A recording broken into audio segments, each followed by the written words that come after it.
السلام علیکم دوستو، آج میں پھر آپ سے روبرو ہو رہا ہوں ایک دلچسپ اور سبق آموز واقعے کے ساتھ۔ یہ واقعہ بڑا دلچسپ اور سبق آموز ہے۔ اگر ہم اس واقعے سے سبق لیتے ہیں تو انشاءاللہ ہماری زندگی میں بڑا فائدہ ہوگا۔ واقعہ یوں ہے، ایک استاذ کلمہ توحید کا درس دے رہے تھے اور بچوں کو یہ بتلا رہے تھے کہ کلمہ توحید کا اصل مفہوم اور اصل مقصد کیا ہے۔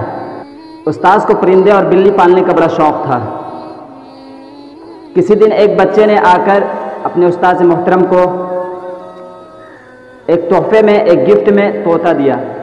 استاد محترم اس طوطے کو بڑا شوق سے پالنے لگا اور کچھ دنوں کے بعد وہ طوطا استاد سے مانوس ہو گیا اور استاد بھی اس سے بہت محبت کرنے لگا۔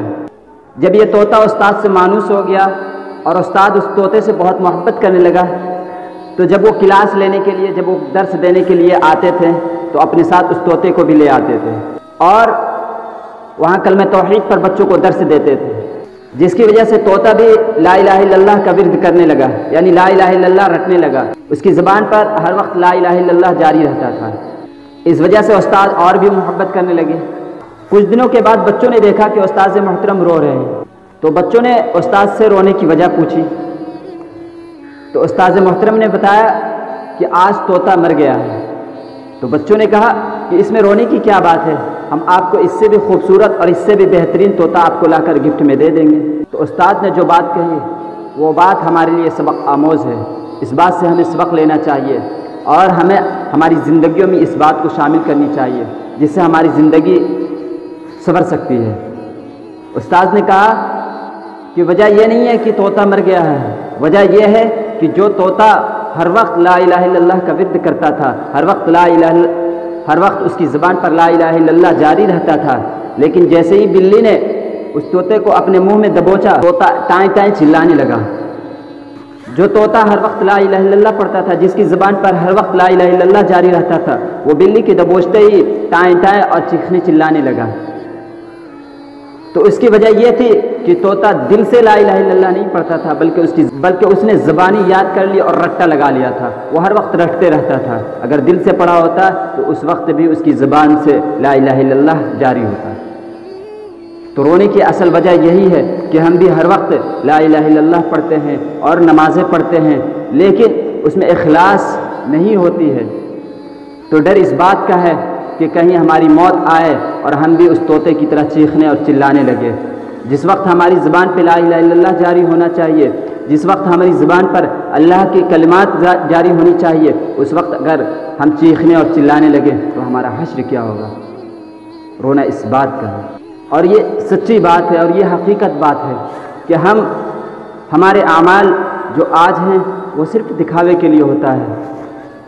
ہم میں سے اکثریت ایسے ہیں جو دکھاوے کے لیے کرتے ہیں۔ ہماری زبانوں پہ کلمے جو جاری ہوتی ہے وہ صرف زبان تک ہوتی ہے، دل سے نہیں ہوتی ہے۔ ہم نماز پڑھنے جاتے ہیں تو دل سے اخلاص کے ساتھ نماز نہیں پڑھتے ہیں۔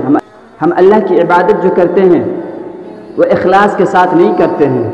تو ڈر اس بات کا ہے کہ ہماری موت آئے اور اس وقت ہم اللہ کو یاد نہ کر پائیں، بلکہ اس کے علاوہ چیخنے اور چلانے اور دوسری چیزیں ہماری زبان سے جاری ہو تو ہمارا حشر کیا ہوگا۔ ڈر اس بات کا ہے۔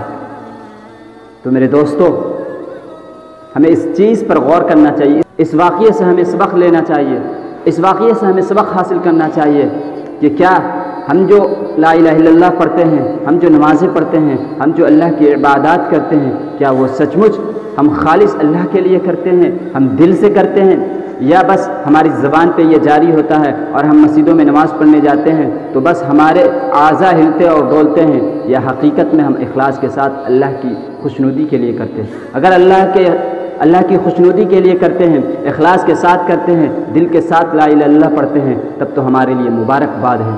اگر ایسا نہیں کرتے ہیں تو ڈرنا چاہیے اللہ سے۔ حشر کے میدان میں اللہ کے سامنے حاضر ہوں گے تو ہمارے اعمال ہمارے منہ پر مار دیے جائیں گے۔ ہم اس بات کا محاسبہ کریں کہ کیا واقعی میں ہم طوطے کی طرح زبان سے کلمہ توحید پڑھتے ہیں یا دل سے پڑھتے ہیں؟ کیا واقعی میں ہم نماز جو پڑھتے ہیں اللہ کی خوشنودی کے لیے پڑھتے ہیں یا صرف دکھاوے کے لیے پڑھتے ہیں؟ کیا واقعی میں ہم جو اللہ کے لیے عبادات کرتے ہیں وہ اللہ کی خوشنودی کے لیے کرتے ہیں یا لوگوں کو دکھاوے کے لیے، یا بس زندگی کے معمول بن گئے ہیں، اسی کے مطابق ہم کرتے رہتے ہیں؟